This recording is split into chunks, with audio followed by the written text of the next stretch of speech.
Bang, bang, bang, bang, bang, bang, bunch of cuts everywhere. All right. After our fire superiority has been gained, we will tell you when that has occurred. Don't just start doing shit. Hey, can you hear me? Can you apply self-aid? Can you move to meet or cover? If you don't have a response, then you're going to send your security team forward to secure the patient. So security team, move forward, go. And then I will come up onto the patient, and in doing my general assessment, I will look for obvious external hemorrhage. During external hemorrhage, I'm going to sweep the legs first, because that will take 3 minutes to bleed out off of one, right? Blood sweep. Don't see any blood. Blood sweep, don't see any blood. Blood sweep, don't see any blood. Blood sweep, don't see any blood. If I don't see anything, any major extremity hemorrhage, I'm going to pick this patient up and move. And down we go. Boom, tactical field care. Complete. BSI for my buddy and I. Alright, BSI has been controlled. If I applied any tourniquets, I'm going to make sure they're still tight. Alright, after I've made sure that my tourniquets I've already applied are still tight, I'm going to do another blood sweep for hemorrhage. If at any point during the assessment you forget where you are, just start back at hemorrhage, okay? So I'm going to do another blood sweep, starting at the legs. And when I do this one, I want to get in the junctional areas. We talked about those, right? Yep. So I want to make sure there's no blood. It's going to be dark. You're going to have to feel for blood, okay? Making sure there's nothing in his armpit, underneath the neck. Make sure there's nothing in the neck that's bleeding all crazy like. And the other armpit. It should only take you a couple of seconds. I'm doing it slow because I'm talking through it. After H, we're going to move on to airway. Hey, can you hear me? Are you conscious? Are you unconscious? What's your deal here? Head tilt, chin lift. Do it. Look, listen, feel. Alright, if I have an airway and he is unconscious, but it is open when I head tilt, chin lift, he requires an MPA. Every unconscious patient needs an MPA unless you do what I'm about to do next, okay? So I've determined he needs an MPA because he's unconscious. I'm going to do my checks. Lumps, bumps, bruises on the head. Are his eyes perla? Any facial trauma? Are all of his teeth still there? Is the roof of his mouth still there? Do you have anything coming out of the ears? Once I've determined this, I'm going to grab my MPA out of the bag and insert my MPA. Airway is now secure. Bleeding is now controlled. We're 2 out of 3 complete, right? Matt, sorry, MPA, do you mean a nasal tube? Yep, a nasal trumpet. Okay? But I must do my checks. Alright? We can mess with you. We can put stuff in his ears. We can change the eyeball size to make them not pearl. You must check, because in real life, that's what you must do. Would you not insert an NPA if the eyes are not pearl? Correct. We will go to a different airway. OPA? Or something else? OPA, King LT, surgical crike. He needs his airway secure.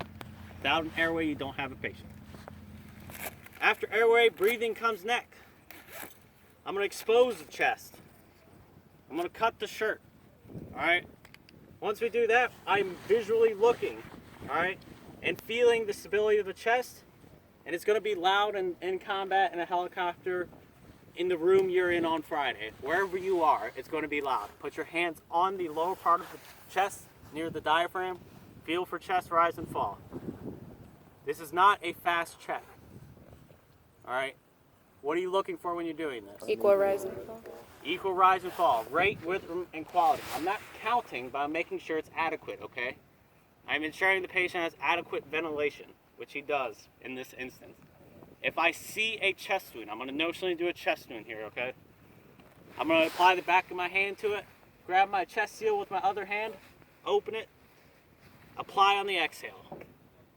We have one hole, that means we have to check the back too, right? Before we check the back, let's check the sides.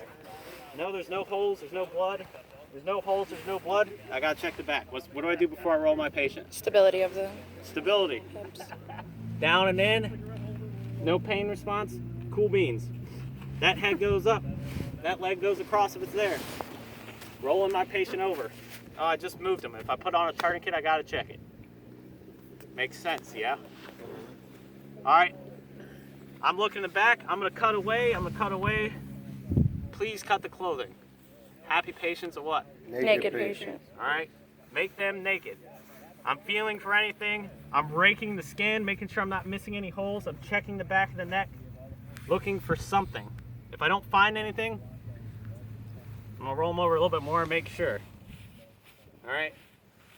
If I still don't find anything, hey, I already got them rolled over. I'm only doing this once. Grab me a litter and a hypothermic blanket. I'm gonna scoot everything down like this. I mean, really, this patient's stable, right? If somebody has to run away and get me something, am I gonna be like fret for time? No. He has an airway. Even if he's vomiting, he has an airway. Bleeding's controlled with the tourniquet, so I'm looking right at it. All right. Keep him here until you get your litter and your hypothermic blanket ready. He's fine. He's not gonna die in this position. All right, blanket litter's here. I'm gonna roll him back over. Just moved my patient, right? What do I gotta check? Tourniquets, All interventions. interventions. Tourniquet. MPA still effective. Breathing still good. That's how I know the MPA is working, right? All right, circulation. What I want you guys to do is circulation. First thing to stop the clock. Bilateral pulse check, okay? You must do this. All right, so once you finish breathing, you finish rolling him over, just do this. Boom, time stop. That's at 6 minutes right now. Yeah. And I'm talking to you. Yeah. Okay? It blows my mind, all right? So, bilateral pulse check. And you're gonna check, don't just be like you're not a one of those things. Prairie dog, all right? Just feel, I will tell you, all right? I can't prompt you, but I will tell you. Are you counting at this point? Is this part of your vital signs gathering? No. No, I'm just identifying whether they are there or they are not. If they're not, what do I need to be doing? Initiating an IV. Fluids, right? Critical thinking. Hey, get me a 9-line. I need blood. Critical thinking. Think beyond that initial, I need to do this. Like, let's figure out why. Is bleeding still controlled? Yeah. Well, you might be bleeding internally now. I didn't see a lot of blood on the floor. Maybe he's bleeding internally. Think about it, all right? We're going to initiate an IV. You guys will be doing live sticks. You must hit the live stick. Don't miss. If you miss, we'll give you a second chance, but don't miss. All right, we start an IV. The other part of circulation is still another blood sweep. We're going to identify every other piece of blood on this body and where it came from. All right? So we're looking at the head, blood sweeping, making sure I didn't miss anything, all right? Hopefully the patient's naked now because we exposed the back, right? So I'm making sure I seriously did not miss anything. Like looking, feeling, making sure shit ain't bleeding. Every drop of blood matters, all right? After circulation is complete, we've initiated our RV and either initiated a saline lock or given Hexten for absent radial pulses and loss of mental status. Altered mental status, there we go. After that's done, according to your checklist, you will call up the 9-line. I already called it up. Or I verbalized that I would think about it. All right, so line 1, location. Line 2, call sign freak. Line 3, 1 alpha. Line 4, I probably need a ventilator because his airway's not secure. And line 5, I need a litter. You don't have to do line 6 and on, but give me the first 5.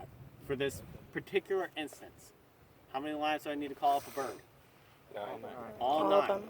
Okay, we must know the nationality of the patient before it gets mission approval. All right, so we're here. Our life threats are controlled. A, B, and C are done. Hemorrhage is controlled. Let's reassess our interventions before we move on. Bleeding still controlled. Airway still secure. Is he still receiving adequate ventilations? He has a chest wound now. I need to check, don't I? Yes.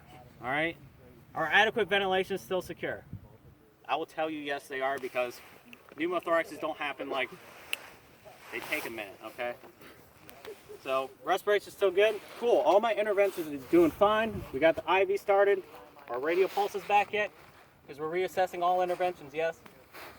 No radial pulses. All right, we're going to keep that going. It's only been a couple of minutes. Real time, people. Now I'm going to move into my detailed assessment. Detailed. Check for everything. Decap BLS, tick, pearl, turd pee, and all that jazz, all right? Does everybody understand a head-to-toe assessment? Does everybody need a demonstration of that? All right, that is essentially all we want from you. After you've done your detailed assessment, reassess your interventions again. It's been some time, yeah? Reassess your interventions. If you haven't already put them on a litter and a hypothermic blanket, you need to do so. we're going to start our documentation, consider antibiotics, because antibiotics are proven to prevent battlefield infection, okay?